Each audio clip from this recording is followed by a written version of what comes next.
create and interpret bar graphs. So first, a bar graph is a way to show categorical data.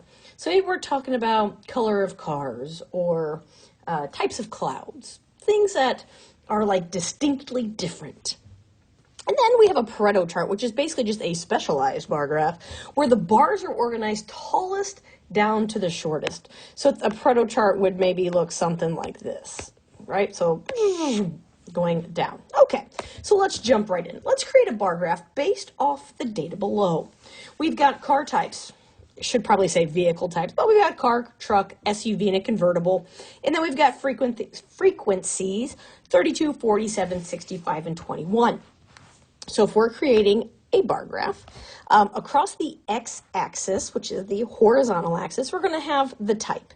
So we'll have this bar can be car, this bar will be truck, then we have SUV, and we have the convertible.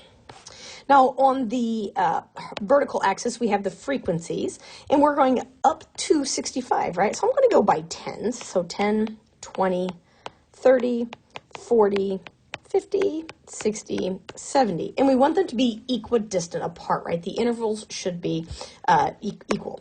Okay, so first let's start with our car. Our car is 32. So this bar is going to be just up past the 30. Then we're on our truck. Truck is 47. So not quite to 50. And your bars should be of equal thickness. So all the bars should be the same width. We want them to be as close to that as possible. SUVs are up to 65, so halfway between 60 and 70. And then convertibles are at 21, so just a touch over 20.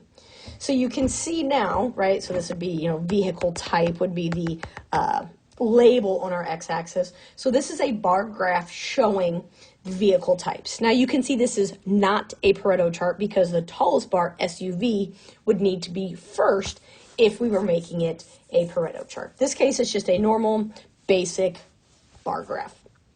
Okay, now let's use a bar graph to answer some questions. So we have colors of car, where blue, I'm going to go ahead and just write the approximate number. The blue bar appears to be about 35. Green, I would say, is about 26. Red is, I don't know, let's go 47. And orange looks to be about 18, right? So just thinking about like if it comes over, yeah, maybe that's closer to, let's say, 17. But that's kind of the idea based off the bars. So what color of car is least represented? Well, if it's least represented, it's the shortest bar. And as we noticed, orange is the shortest bar, and it's roughly around, 17-ish.